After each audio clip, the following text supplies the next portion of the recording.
Incident në qiell, avioni merr flak pasi piloti ngatroi të majtën me të djathtë.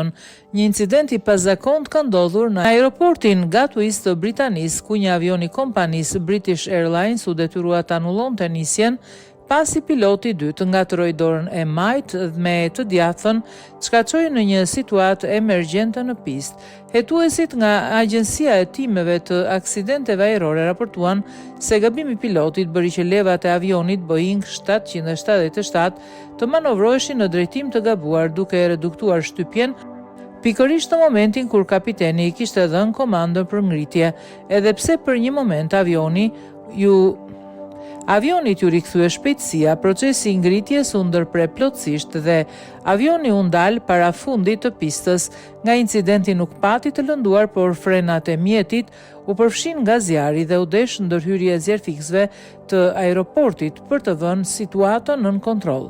Si pasojë, pista u mbyll për rreth 50 minuta dhe u anulluan 23 nisje të tjera nga aeroporti. Në bord ndodheshin 334 pasagjerë dhe 13 anëtar të ekuipazhit. Sipas raportimit nga kompania, mëngjesi kishte qenë i zakonshëm dhe nuk kishte ndonjë faktor që të sugjeronte shpërqendrim apo ngarkesë pune për pilotët.